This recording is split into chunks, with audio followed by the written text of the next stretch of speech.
That's probably good. Morning, Mr. Williams. Just a reminder that you are still under oath. And Mr. Frank.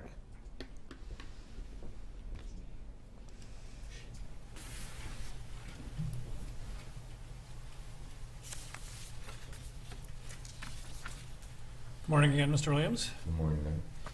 And yesterday when we finished, we had a little abrupt end because of a question about the feed, and that's been worked out. So just to sort of revisit with you where we were when we left off yesterday, we had been going through that piece of video. You identified for the jurors things that you saw, particularly the shimmy moves that you saw. And so I want to move on then from that point and continue on with our questioning this morning, okay? Correct. All right. Now, while you were standing there watching this incident from the curb, were there things that you saw on Mr. Floyd's face that were significant to you? Correct. Like I said before, you could see that he was going through tremendous pain, and you could see it in his face from the grunting. You could see his eyes slowly, rolling back in his head, and him having his mouth open, wide open, slowly with drool and slob and dryness on his mouth. And you can see that he's trying to, gasp for air, and trying to be able to breathe as he's down there, and trying to move his face, side to side so he can, I'm believing, Okay. I'm assuming gasp for more air there. I'm not. Okay, and as you were standing there seeing all this, how were you feeling? As I was sitting there, I just was really trying to keep my professionalismness and make sure that I speak out for Floyd's life, because I felt like he was in very much danger, and I seen another man like me, being controlled in a way where. Yeah, let me just. This is. Yeah. Stop. That answers the question. We'll ask another question. And were you scared for yourself? Yes, I was totally scared for my safety and people around me, and that's. And so, did you feel like you could intervene in the situation more than verbally, more than speaking? Not as much, as much as I wanted to, my energy didn't let me, and I was controlled on the curb, so I did as much as I can. Now you, at some point, learned the name of the officer, Tao, who was standing there, correct? Correct. So when I ask about that, who I am referring to. Correct. And at some point, did you step off the curb and have an interaction with Officer Tao? Yes, I did step off the curb and had an interaction with Officer Tao. And what did Officer Tao do? He proceeded to push his hand in my chest, swipe down, put my hands up, and I stepped back on the curb. And did you make any further moves towards Officer Tao? No further moves. At some point, did a person come up and identify herself as a Minneapolis firefighter? That is correct. Did you know her before that day? No, I did not know. And I think you said earlier she asked that they check his pulse? That is correct. And were there, other than you and her, other bystanders on the sidewalk there? Yes, there were other bystanders on the sidewalk. Did you hear any of them threatening the safety of the police officers? No, I did not. And at some point, did you help, in fact, restrain some of those individuals? Correct. Once the situation got a little intense with someone who was going up behind me, I spoke to one of the gentlemen and told him that this is not the time or place for this right now, and then he proceeded to go back into the building. So did you know that individual? No, I did not know the individual at all. Did you recognize him or know where he was from? No, I did not. Okay. At some point, did you ask him to go back in the store? That is correct. So you thought he had come from the store. That is correct. And after you told him to do that, what did he do? He proceeded to go back in the store, and I believe he might have been escorted as he was crying back to the store. So he never made another move towards the police officers? That is correct.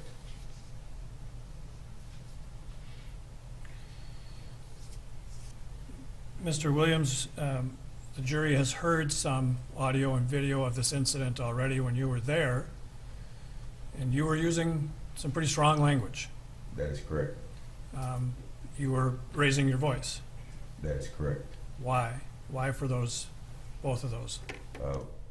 For the fear of myself and fear of the people around me, and trying to just be able to talk to the officer and let him know that, you know, this should not happen.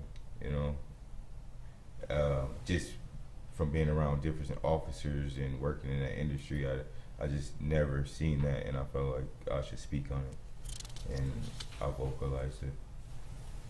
What were the kind of emotions that were causing you to speak like that? No feeling or no remorse or no response from the officer. Hold on. Objection is non-responsive is sustained. Jury will disregard the answer from the last question. If you could be a little more precise in framing your question, Mr. Frank, I think that would help. I certainly could, Your Honor. The emotions that you were feeling that caused you to use this kind of language and that tone of voice. Yeah, the emotion that caused me to use this language in this voice was non-responsive from the officer. Sustained. Disregard the answer. So let me ask you this way. Were there things that you were seeing about the officers that also caused you concern? Correct. And what was that? The non-response from the officer. Okay. So that was something that was also affecting how you were feeling about the incident. That is correct. And so then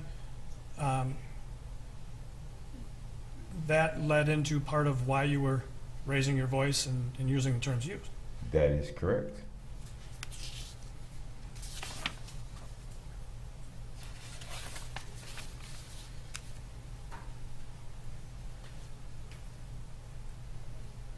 When were you present when the ambulance arrived? That is correct. Now, at any time during this interaction, did you see Officer Chauvin take his knee off of Mr. Floyd's neck? No. Okay. When the ambulance arrived, did he do that? No. And did you see a paramedic, an ambulance personnel check for Mr. Floyd's pulse?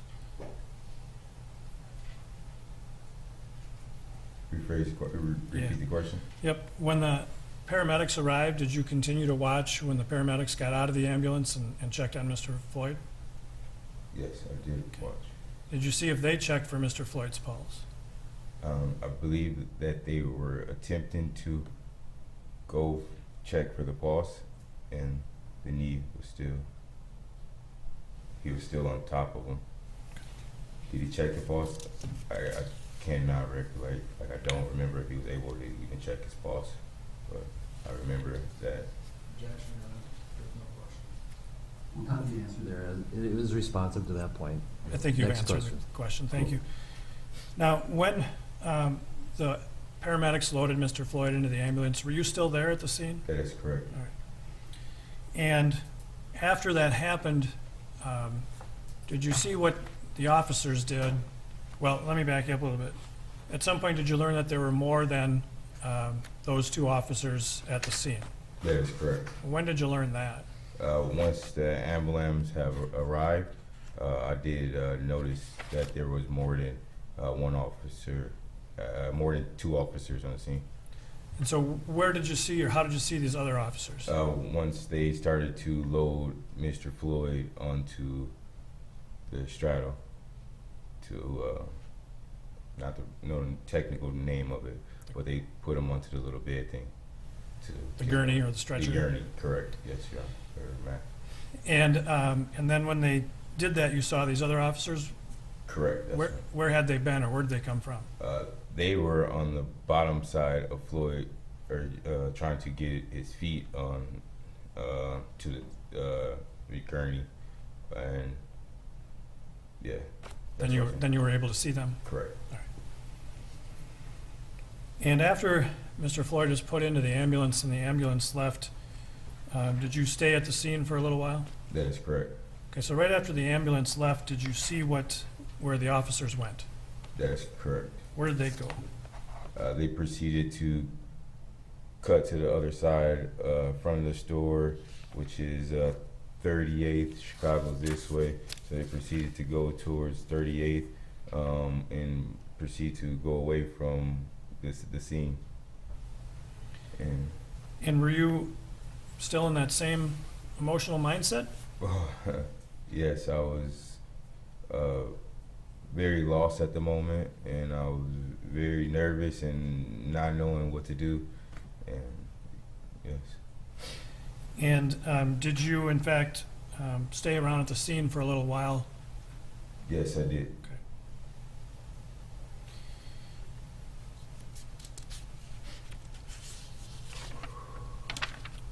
At some point, did you make a 911 call? That is correct. I did call the police on the police Right. And why did you do that? because I believe I witnessed a murder, And so you felt a need to call the police. and I felt the need to call the police on the police. Now, there were police there, right? There were police there. Okay. Why didn't you just talk to them about it? I believe that they didn't. We just didn't have no connection. You know, I spoke to them, but not on a connection of a human being relationship. Did you, believe that they were involved? Yes, totally. And so when you made that 911 call, about how long after the ambulance left was that? Time recollection, I don't know. Was it a matter of minutes? Minutes, seconds. Not too long after they retreated to the other side of the street, I proceeded to call the police. And prior to today, have you had an opportunity to listen to a recording of that 911 call? Can you please repeat that question? Prior to coming to court today, did we play for you a copy of that 911 call, a recording of it? I will not say yes or no. I cannot remember at this moment. Okay. If you heard that today, would you be able to recognize it as the 911 call that you made? That is correct. All right. We have now marked that as Exhibit 20, and Your Honor, we would ask that it be, we are offering it now as Exhibit 20. And 20 is received. All right, so if we can at this point, then play Exhibit 20. May 25, 2020. 911, what's the address of the emergency? Officer 987 killed a citizen in front of a Chicago store. He just pretty much just killed this guy that wasn't resisting arrest. He had his knee on the dude's neck the whole time, Officer 987. The man went, stopped breathing. He wasn't resisting arrest or nothing. He was already in handcuffs. They pretty much just killed the dude. I don't even know if he's dead for sure, but he was not responsible when the ambulance just came and got him. And the officer that was just out here left, the one that actually just murdered the kid in front of everybody on 36, 38th in Chicago. Okay. Would you like to speak with the sergeant? Yeah, like that was bogus Yes. what they just did Hold to on. this man. He was unresponsive. He wasn't resisting arrest or any of it. Okay, let me get you over to the desk. You can request to speak with the sergeant, okay? Stay on the Yeah, and I'm sitting here talking with another off-duty firefighter that just sat here watching in front of us as well. Okay. And she told him to check the man's pulse, but they wouldn't even check the pulse. Okay, 1 second. I have reached the city of Minneapolis to reach someone in our property crimes division. Y'all murderers, bro. Y'all murderers, Kyle. You gonna kill yourself. I already know it. 2 more years. You gonna shoot yourself. Murderers, bro. Y'all niggas is murderers, bro. Minneapolis First Precinct. Hey, it's dispatch. Yeah, man. So Hold I on. want to speak to There's a supervisor. Okay. Yeah, go ahead. Yeah, he wants to speak with a supervisor relating to 320's called cup food. But they just killed that man in front of the store. The police. 2833, 46, May 25, 2020.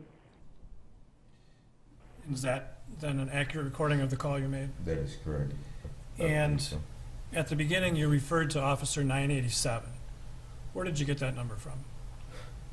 Honestly, it was just visually popped in my head.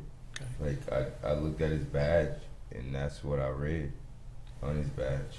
And so whose badge, which officer were you referring to? The officer sitting over there. Okay. And was that also the officer that had his knee on George Floyd's neck? That is correct. And for the record, when your previous answer, you were pointing to the defendant, Mr. Chauvin? That's correct. And so the purpose in making, what was the purpose in making that 911 call at that time? I just felt like that was the right thing to do. I didn't know what else to do. I didn't know what to do. But And- call. I'm sorry, I cut you off. But call. And the response then was to transfer you to a sergeant, correct? That is correct. And then at some point the call, it sounds like you're talking to Officer Tao. Do you recall if you were actually talking to Officer Tao at that point? That is correct. Or was. Because I think at the moment, or I don't think at the moment that I was making the call, he proceeded to like intimidate me and stick his camera in my face, his body cam. And Okay. And the call sort of ends abruptly. Did you hang up and terminate the call? I'm not 100% sure, but I may have, because I felt threatened once our interaction happened in front of the store with me and Tal. And then from there, after hanging up, did you stick around for a while and talk to some other people there? Yeah, I wanted to do my own investigation.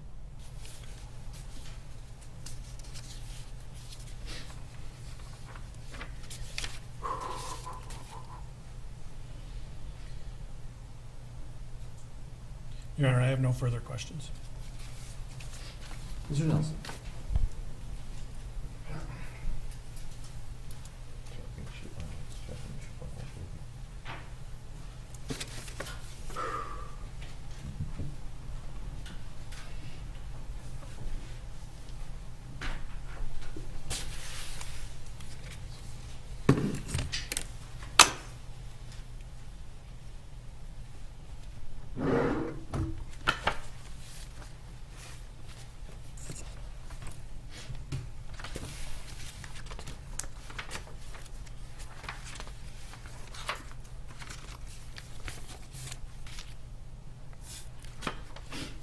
Good morning, sir. Good morning. Can I ask what you're looking at? Just notes, that's all. Okay. I'm going to ask that you put those to the side, okay? Cool, thanks. All right. Thank you for your patience yesterday. Thank you for being here this morning. I just have some follow-up questions for you, all right? Yep. You testified yesterday that you started wrestling in the 7th grade. Is that correct? That is correct. And over time, you were talking about how you learn how to control your body weight, right? That is correct. And one of the things that you kind of talked about was when early in your instruction in wrestling, you call it, I think, flow wrestling. That's correct. And as I understand that, and correct me if I'm wrong, flow wrestling is kind of learning how to kind of keep your center of balance, learning how to, sometimes it may feel you should use your arm when you should really use your leg. Kind of just learning how your body works, right? Yeah, correct. Less resistance. Less resistance. So sometimes less resistance is actually better in certain circumstances. Repeat that. Sure. I mean, if you're on the mat, right, and your instinct is to push your arm out to the side to try to use your body weight to roll, you may want to actually use your leg to roll the other way, right? Kind of like flow. Kind of, but not really. Okay, how would you describe just the flow of wrestling? Flow is less, flow is more, I'm flowing with you without using my strength. I'm flowing with you going 50, 60% of it. I'm flowing with you, letting you get into a half Nelson and you feel the half Nelson, you're in it, and now you're flowing, your partner's letting you flow off your back and get into a position where you get into a stand up, into escape. Flow is where my partner's letting me get in on a double, and I'm letting him finish the double, and now I'm flowing into my offensive or my defensive position of getting away. So Right. different positioning. Right. So you're learning how to use your body weight against the weight of the other person. You're learning how to just get in and out of moves, right? Flowing. Flowing. Right. And that's something that you learned, at a young age in the sport of wrestling. Correct. And as you continued your wrestling career, you testified that you wrestled all the way through high school and then into college for a couple of years as well. That is right? correct.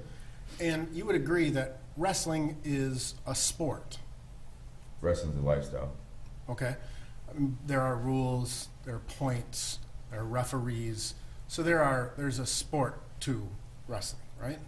Correct. And I understand as a wrestler, it's a lifestyle, right? Yeah. But to the kind of the casual observer, maybe it's just a sport, right? Correct. All right. But you're learning how to keep your center of gravity lower and grapple with people, Correct. right?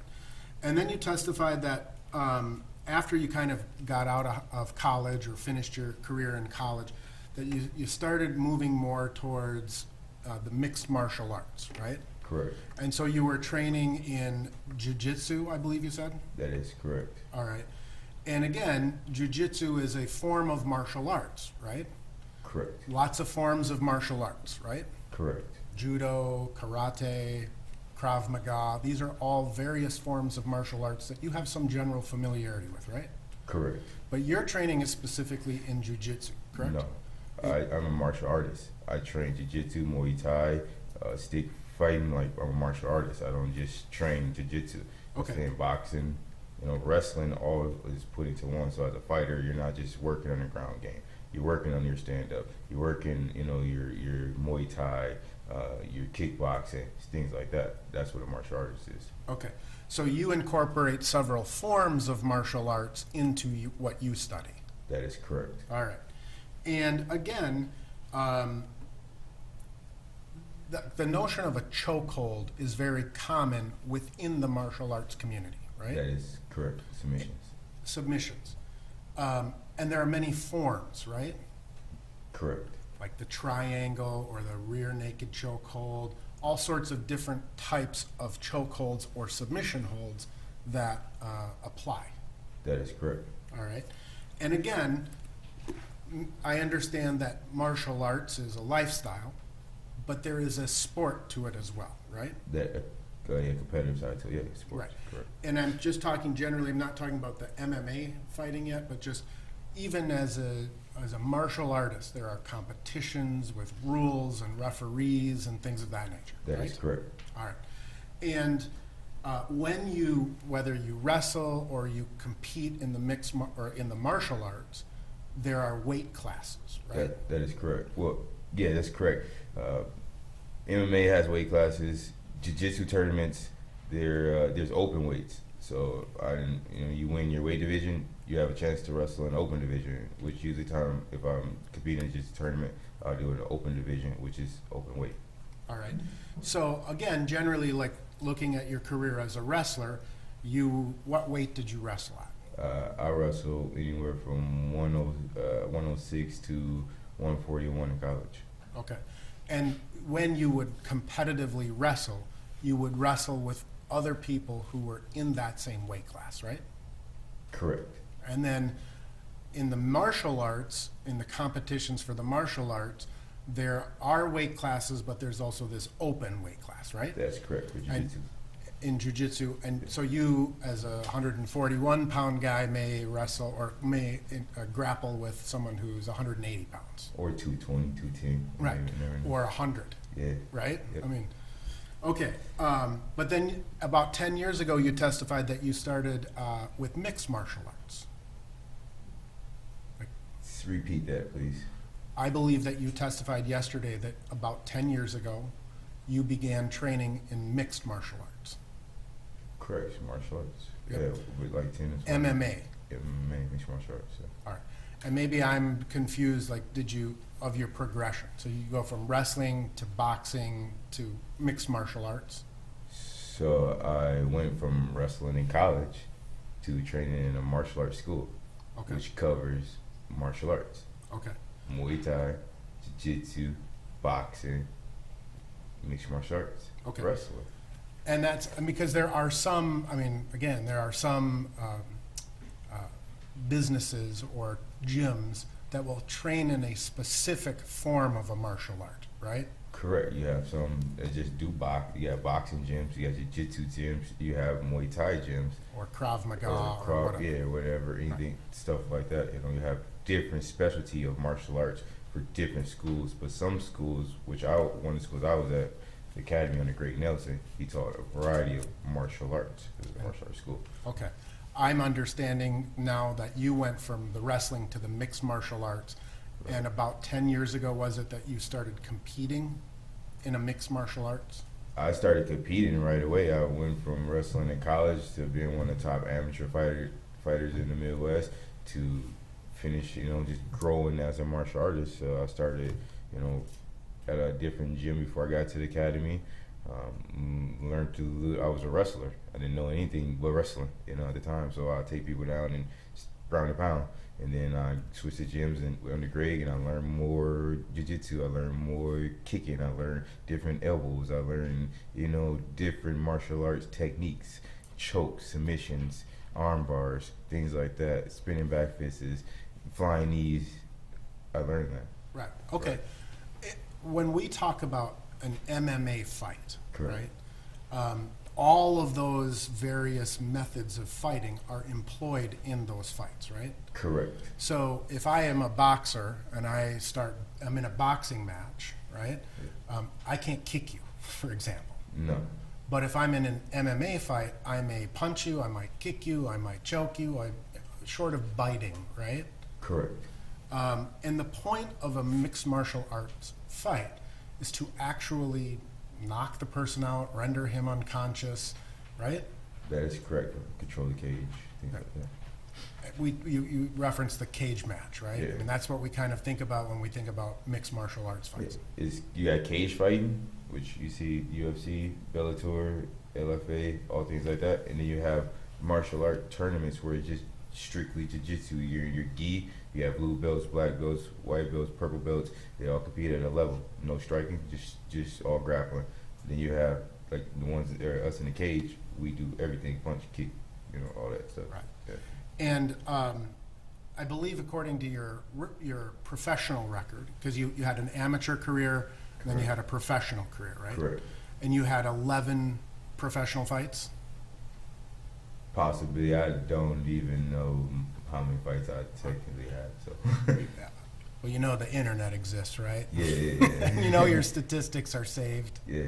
All right. And so if I say that your professional record was 5 wins, 6 losses in 11 fights, would you disagree with that? I think I might be 66. I Okay. I think I'm actually 66. Okay. Yeah. And when you fight in an MMA fight, in these kind of open freestyle fights, you fight in a weight class, right? Correct. All right. People who are similar in terms of their weight, they may be taller, they may be shorter, but they're in the same weight class. Correct. Right. Okay. And again, I mean, there's a referee, right? Correct.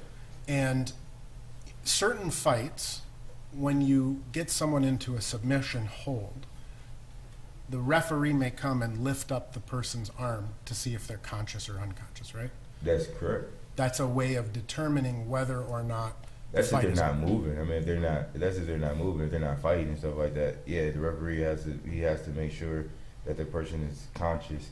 So he might say keep moving. If they're not moving, he might check. And sometimes the opponent will know that person's out. So the opponent, if you look at the ref, like, look, he's out. Like he's out. Right. Things like that.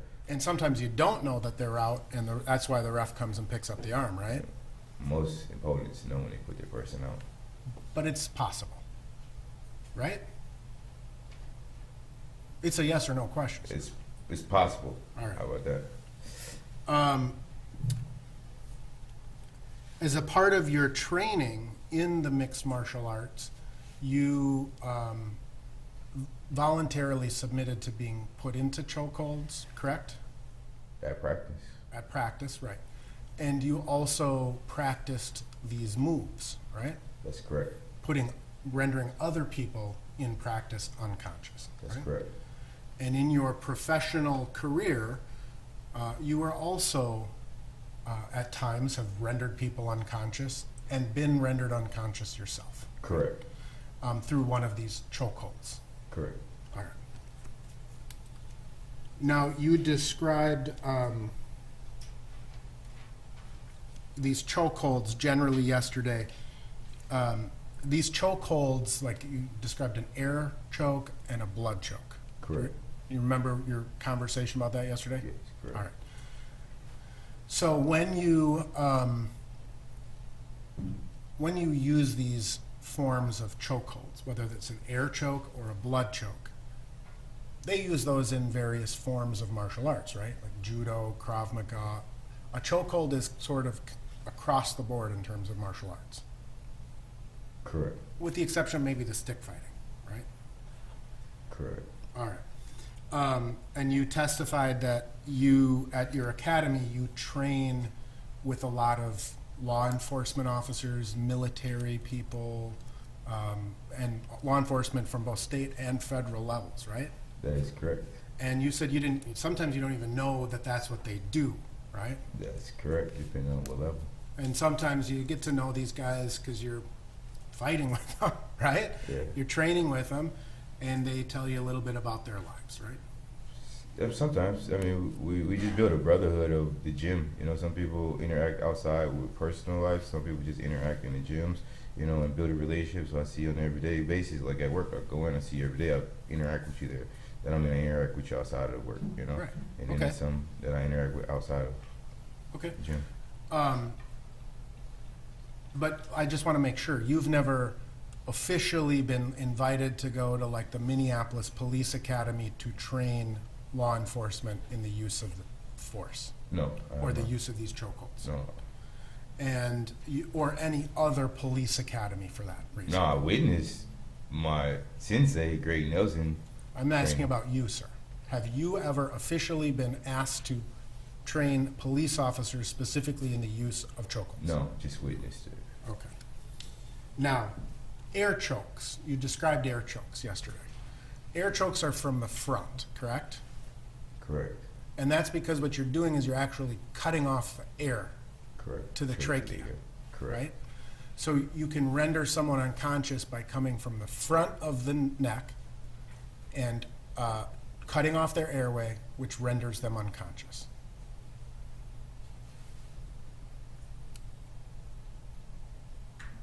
Repeat that. Sure.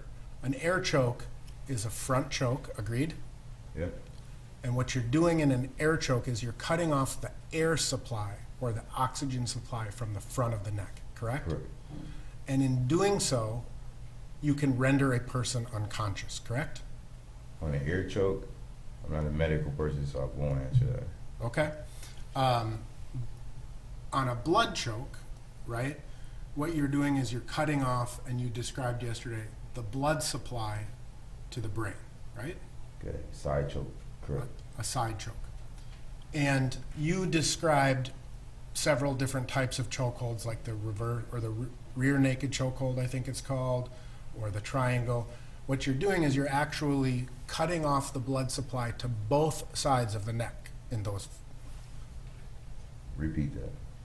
When you do a blood choke, what you're trained on generally is to limit the blood supply to both sides of the neck. No, a blood choke is attack one side of the neck. It's just one side of the neck. Okay? The blood choke is attack the side of a neck. So my choke's from here, side of the neck. Right, but you're using your weight and you're actually cutting off both sides. You're using your body and your arm, right? And you're actually protecting the trachea or the airway in the crux of your. You're mixing chokes up. So you're mixing your air chokes and your blood chokes together. Air choke is to attack the trachea. A side choke is to attack the side of the neck. So if I have someone in a chokehold, right, and a blood chokehold using my arm, I may have my hand behind that person, right? No? It's not. I'm attacking the side of the neck, not the trachea. You're attacking the trachea. I'm attacking the side choke. I'm saying that the trachea is protected by the crux of the elbow. And so you're using the forearm and the bicep to cut off both sides of the blood. Correct. From here to here. Right. You're cutting off one side of the neck on the choke. Okay. How long does that usually take in your experience to render someone unconscious? You go unconscious on the side on a blood choke within seconds. Some people don't even know that they're about to go unconscious. Right. You were interviewed by the FBI, right? That is correct. Right. I believe it was Agent Garvey of the FBI, right? Are you looking at some notes to refresh your recollection? I have it in front of me. That's correct. Would that help? Would that help you refresh your recollection? I mean, yeah, that's why I just opened it up. Yeah. That's correct.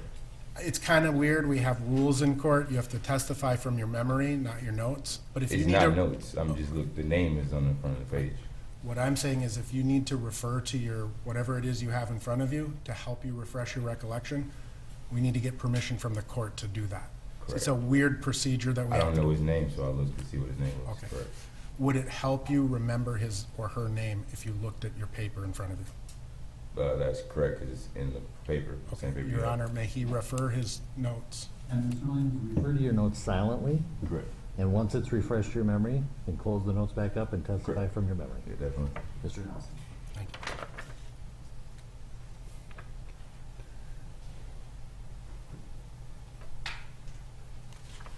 What was the name one more time, sir? I believe there were two agents there, right? One was from the BCA named Angela Garvey, That one's correct. and then Eckert is the last name of the other? I believe that. Yep, that is correct. Okay. And you were interviewed by those agents on May the 29th of last year, correct? Correct. I believe so. All right. You wouldn't, we have a transcript of that statement and the reports about it. Yeah. Would you dispute me if I told you it was May 29th? I don't recollect the dates. Okay, fair enough. And do you recall them asking you about blood chokes and how long it takes to choke someone out? Correct. And you told them 3 to 5 seconds. Correct. Just like I just told you, within seconds. Right. And an MMA round is 3 minutes, right? No, that's for amateurs. MMA round is 5-minute rounds. Okay. 3 minutes for amateurs, 5 minutes for pros. All right. So 3 to 5 minutes are per round of an MMA fight. Of an MMA fighter. Right. Okay. Have you ever, whether it be in your training after you have rendered someone unconscious, where they come back to and they start fighting again? Inside of a fight? Mhm. Have I choked someone out and they came back too? No. Okay. Like, finished fighting, the referee would Have you seen that happen in practice? rephrase it, or So please some- repeat the so- question. I will do so. Well, you rendered someone unconscious, right? You're fighting with them, they've gone unconscious, you've released your chokehold from them. Have you ever experienced someone coming back and starting to fight you again right away? Yes, personally, no. Have I seen it? Yes. Okay, fair enough. So you've seen after someone is unconscious, they come back to consciousness and they start fighting right away again. You've seen that happen. I've seen it on the UFC multiple times where when someone gets choked out, they come back to and they continue to try to fight, and the referee has to explain to them that they've been unconscious. I've been knocked out and I had to come back conscious, and the first thing I wanted to do was continue to fight. And then when I was in the locker room, they told me that the fight was already over, so I have no recollections of what happened in that moment. Okay, great. Now, you testified that one of the things that you do and have done in your career is to work as a security guard, right? That is correct. And you've worked as a security guard in a variety of contexts, right? That's correct. So you've done some personal security for people, Correct. and you've done some like kind of doorman stuff, right? That's correct. Bouncing, I guess, is what Correct. you would call it. And you said that you have worked alongside the Minneapolis Police Department in those club-type situations with off-duty officers and on-duty officers. That is correct. Okay. The In that capacity, have you ever had to deal with a crowd of people? That is correct. Have you ever had to deal with a crowd of people that was upset? Definitely. Is it easier or harder to deal with a crowd that is upset? Each person's different. Me, I'm able to deal with the high capacity of distractions, different things going on, and still be able to be professional and focus on what's going on in front of me. Okay. And have you ever been involved in a situation where there's a crowd that's upset and you were afraid of them? Correct.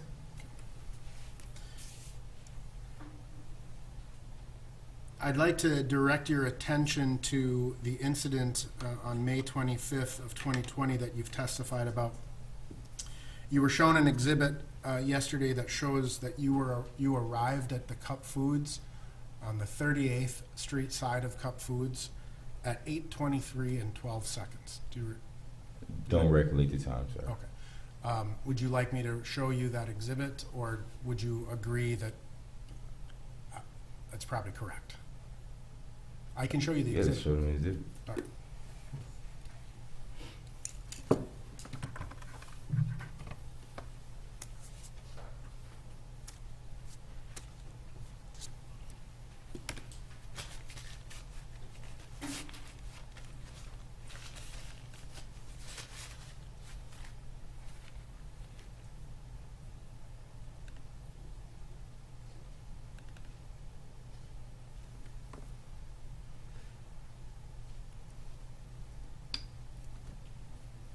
I am showing you Exhibit 18.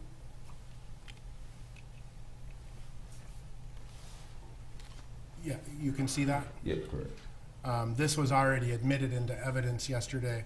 You would agree that Exhibit 18 shows you walking along 38th Street on May 25th, 2020 at 8:23 and 12 seconds. Correct. Okay. So, I'm not trying to trick you, all right? That's fine. All right. And it's fair to say that prior to your arrival there, you had no idea what had been going on in the area. No, not at all. Like I said, I just seen squad cars and didn't know what was going on. Right. And you testified that as you kind of came around the corner, your energy sort of pulled you towards that incident, right? Yeah, that's totally correct. So you would have absolutely no idea that an ambulance was called 3 minutes before you arrived. Don't know anything about that. You would have had no idea that an ambulance was stepped up to code 3, which means get here quick, 2 minutes before you arrived. No recollections of any of that. You weren't there, you wouldn't possibly know, right? Wouldn't know at all.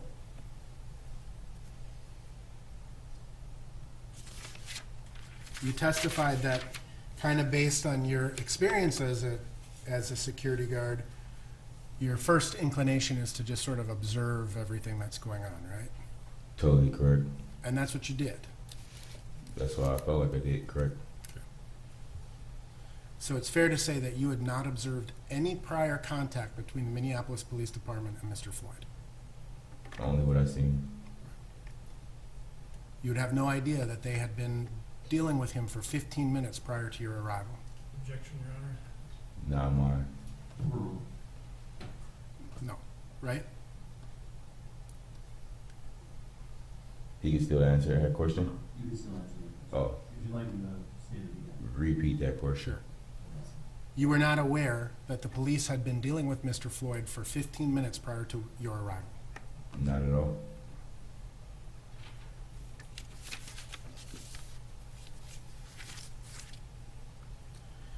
Now, you testified that as you were observing Mr. Floyd on the ground, you observed blood coming from his nose or mouth area, right? Correct. And someone actually stated that if you watch the video. Right. I've watched the video.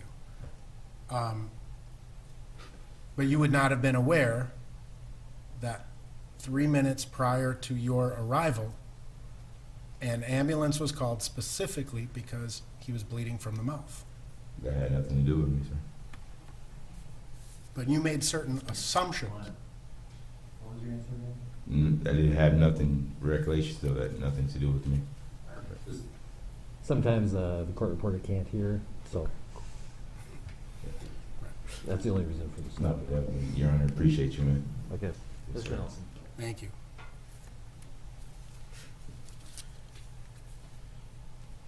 But you yesterday testified that you assumed that the blood coming from Mr. Floyd's nose and mouth area was from his face being pushed into the cement. I didn't say that. I don't. Can you? Yeah. There's no question. Yeah. You answered my question. Right. His blood coming through his nose. I said blood's coming through his nose. I didn't say how I got there or where. I'm going it to came from. ask you. That's non-responsive objection. You've answered my question, sir. All right. Stop. Objection is sustained. Jury disregard the last remark that was not in response to a question. Mr. Nelson. Thank you.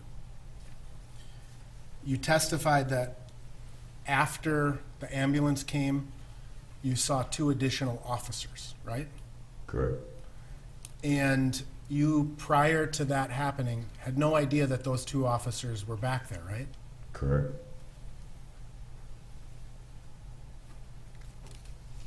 So it's fair to assume that you did not hear any of the conversations between the officers, correct? Tower didn't let me get close enough. Correct. The question is, did you hear any of the conversations between the officers? Yes or no? Please repeat that because you said it different the first time. Sure. Did you hear any of the conversation occurring between the 3 officers with Mr. Floyd? Yes or no? No.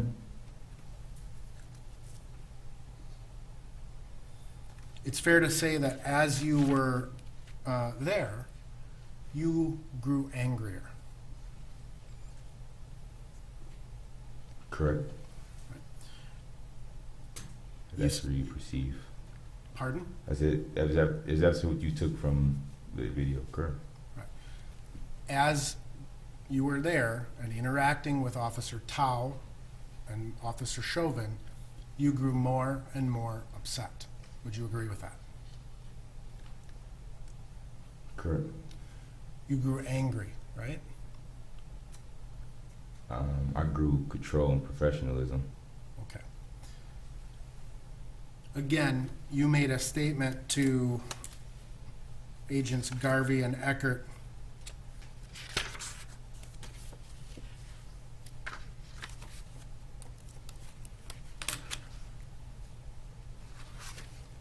and in that statement you said, Your Honor, I'm going to object to this form of cross-examination. Overruled.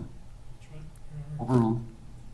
Proceed. Proceed. in that statement you said, like, I really wanted to beat the shit out of the police officers. Mhm. You said that. Yeah, I did. That's what I felt. You were angry. No, you can't paint me out as angry.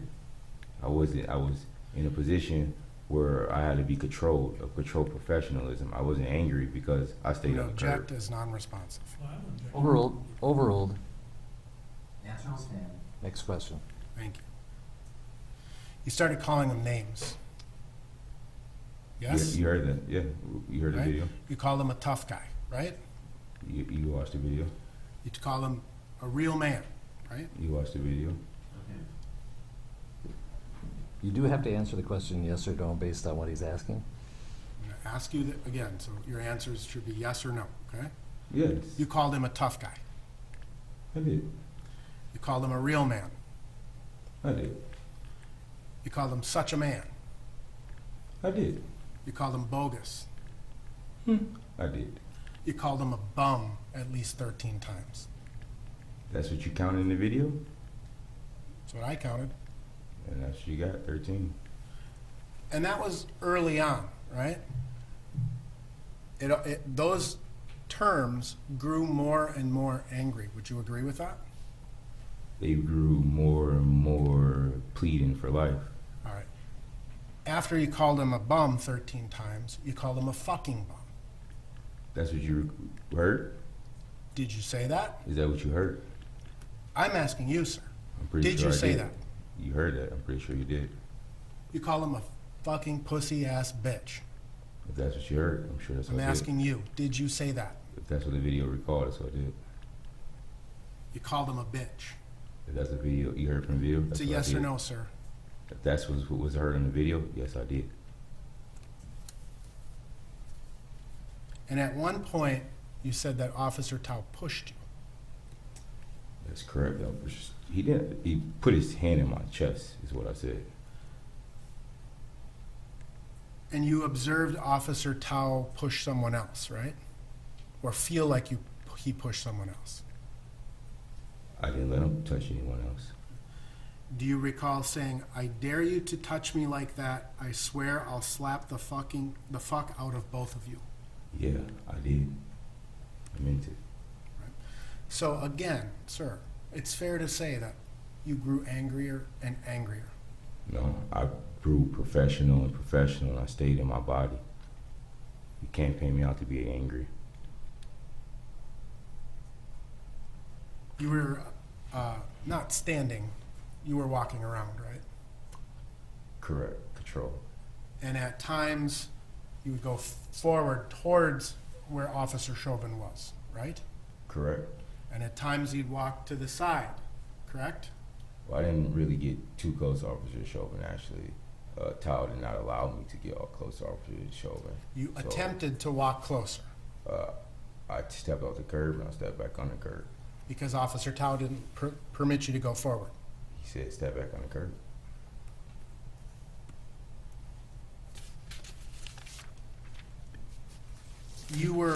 Your voice, right? You weren't just saying you're a bum. Would you agree with that? He said I wasn't just saying. Right. He was The a bum. tone of your voice. The tone of my voice was loud so people could hear me, And it grew louder and louder. so I could be heard. And after Mr. Floyd was taken by the ambulance, you continued to interact with Officer Tao as well as other people on the scene, correct? That's correct. After they retreated, I know they had to retreat. I said what I said. I know they can say more to me. And you continued to yell these types of things after Mr. Floyd was gone, right? Me and Mr. Tao had words back and forth. Correct. And I think you said something about hoping he would shoot himself. No, I didn't say I hope he's gonna shoot himself. I said within the next 2 years, you will shoot yourself in your head for what you did. I didn't say hope. I don't hope death on anyone. The Bible doesn't allow that. So again, you continued to engage with these officers, right? Tao, And your voice was loud, right? yeah, he tried to intimidate me. So The officers, most of the officers were on the other side of 38th Street. me and Tao were standing in front of each other. At one point, Officer Tao goes across the street as well, right? They both had to retreat. Correct. And you continued to yell these same types of things. Probably would. Correct. Yeah. Wasn't being heard. And it was over and over and over and over again, right? Because I wasn't being heard. It's a yes or no question, sir. Was it over and over and over again? Yes, because I wasn't being heard. Thank you, sir. I have no further questions. Any redirect? Yes, sir.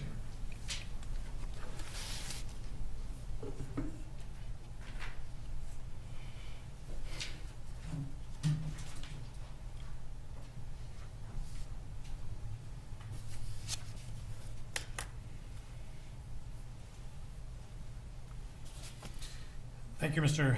Williams. I have a few more questions for you. Yes, sir.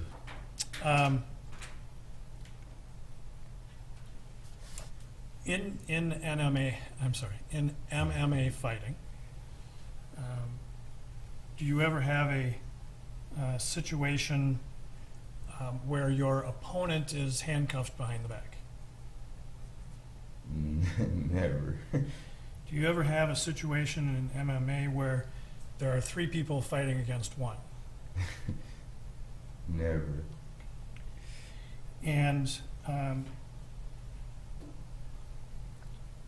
when you were on the scene at 38th and Chicago on May 25th of last year, when you were watching this interaction between these four Minneapolis police officers and Mr. Floyd, were you watching a cage match at the time? Well, I only seen two of them, the animals, so I was watching more of a humane shit show. Okay. Objection, sustained. And Sorry about what you said. That's okay. Okay. so you weren't watching a sport that day, were you? Not at all.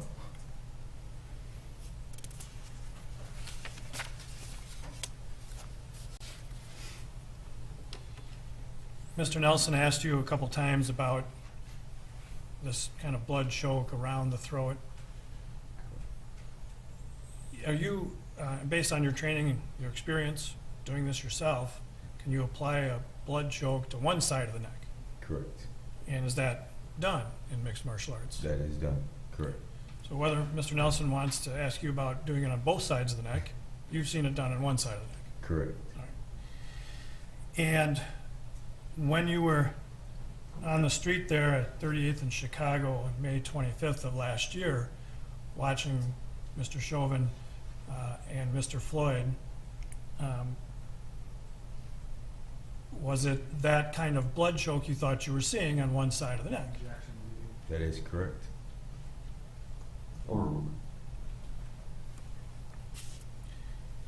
Mr. Nelson asked you about seeing times when somebody has been unconscious in a mixed martial arts fight and come to and try to wrestle again or fight again. When an opponent is rendered unconscious through something like a chokehold in a mixed martial arts fight, is the fight stopped? Right away, immediately, medical attention, right away.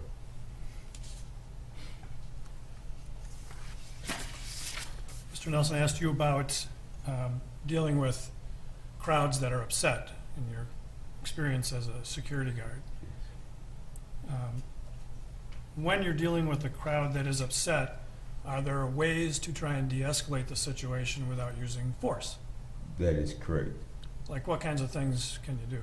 Really staying calm, being humane, talking to the person, trying to talk them down, just getting the person away from the situation, just being humane with the person. What worked for me in downtown Minneapolis as a security guard and with drunk people that I'm babysitting pretty much.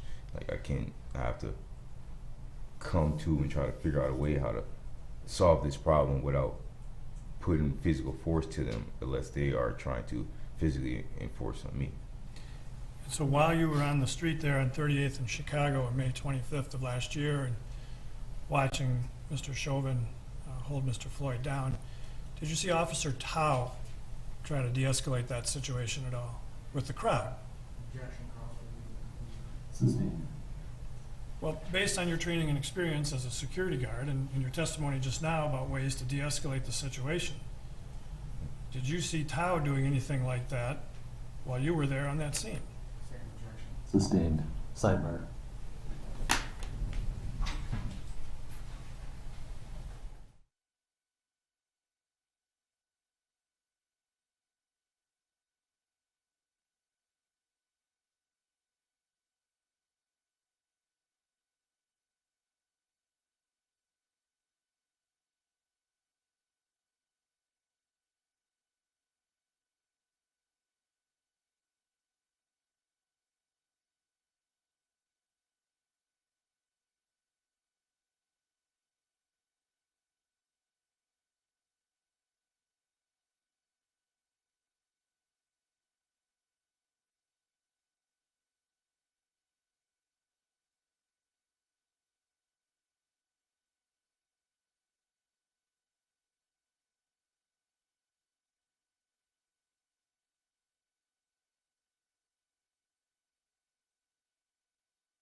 Mr. Frank.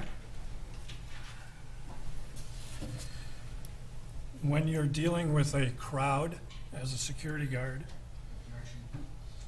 I mean, Overruled, he hasn't finished the question.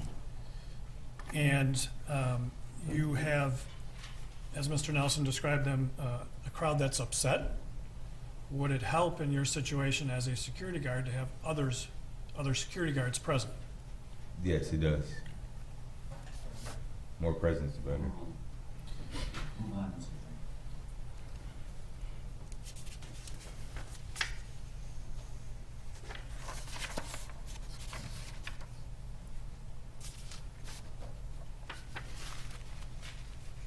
During your cross-examination, you were asked about the time that Officer Tao touched you, put his hand on your chest. Correct. And your reaction was what? Immediately swiped his hand because I felt threatened, and then I stepped back and I put my hands forward, and I really was threatened by his presence. So again, I put my hands up, didn't know what else was going to move forward, and I proceeded to step back. So, I know you backed up to demonstrate, but if you could move back up. to the Oh, sorry. Yep. microphone. Oh, no problem. I think we heard you, so you're fine. just got to stay close to the microphone. So you didn't want Officer Tao touching you, Not at all. and other than pushing his hand away, you didn't touch him. Not at all. We kind of just. And then you went back up on the curb. That is correct. During your cross-examination, you used the term the officer's retreat. Correct. What did you mean by that retreat? What I mean is I'm not a law enforcement or by any means, but I know I see when certain cases happen when it comes to certain things like this, most of the officers retreat away from the scene until all the right authorities come on scene to take care of everything. So, and that's what I noticed that they did. They retreated away from the scene to the other side of the street, and that's where they stayed until whoever came and deal with them. Okay. Also, during your cross-examination, Mr. Nelson asked you about things that happened before you got to the scene. That's correct. You weren't at all trying to tell the jury in your previous testimony that you knew things that occurred before you got there. Nah, not at all. I was deer in the headlights. But when you got there, for that time period after you arrived and saw Mr. Chauvin with his knee on Mr. Floyd's neck on the ground there, until the ambulance took him, you watched that entire time. I watched.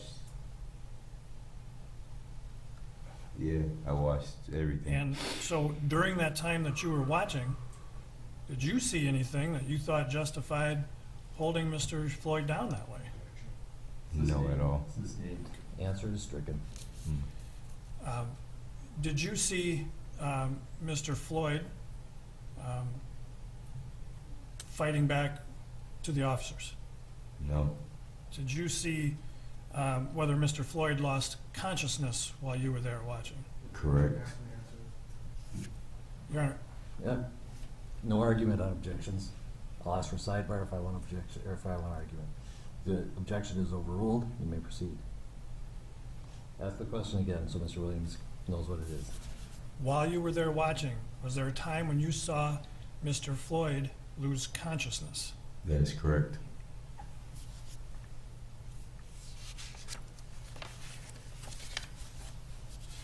We referred to fish. That's, Yeah.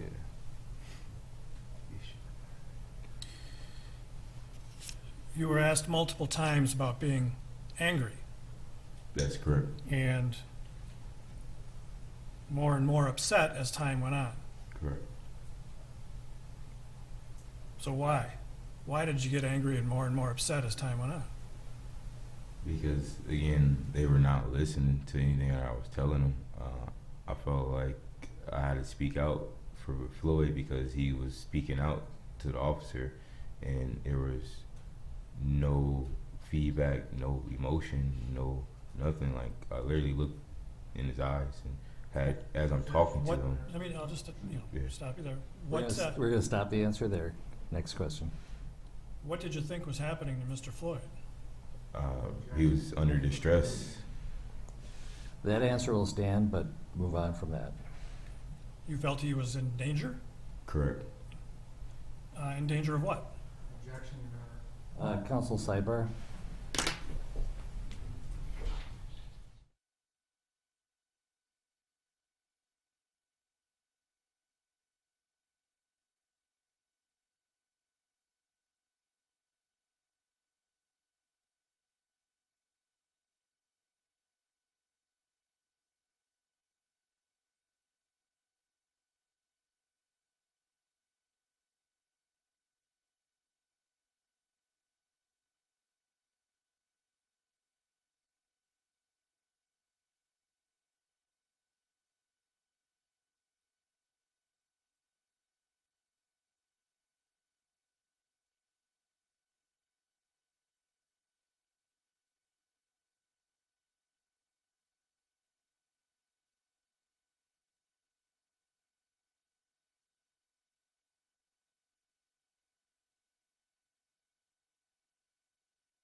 Mr. Frank? So, Mr. Williams, why did you think it was so important that you were not being heard? Because I felt like with the side choke, you lose consciousness, and I felt like he was in the process of losing consciousness, also from the condition of my fish in the bag. So, Is it overruled? you can continue. So, like I said before earlier, he reminded me of my fish in the bag. So let me ask you it this way then. The last no will be stricken about the fish in the bag. And so then, I'm sorry. So you were concerned about Mr. Floyd losing his life? Correct.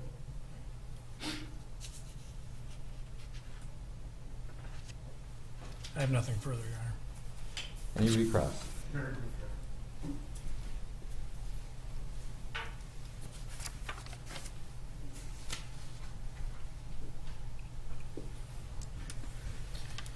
You were asked a series of questions on redirect about your experience in mixed martial arts, do you recall? Correct.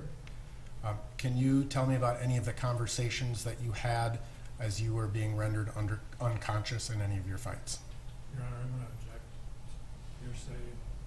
What did you just ask me? What did you No, just wait. Let me rule on the objection first. The objection is overruled. You may answer if you have a recollection as to any time. Ask the question again, but don't answer until I say so. When you were engaged in mixed martial arts, in your fights, in your competitive fights, can you tell me, were you able to have a conversation with your opponent as you were being rendered unconscious? Yes or no? We don't talk to each other, so no. Nothing further. Yes, Your Honor.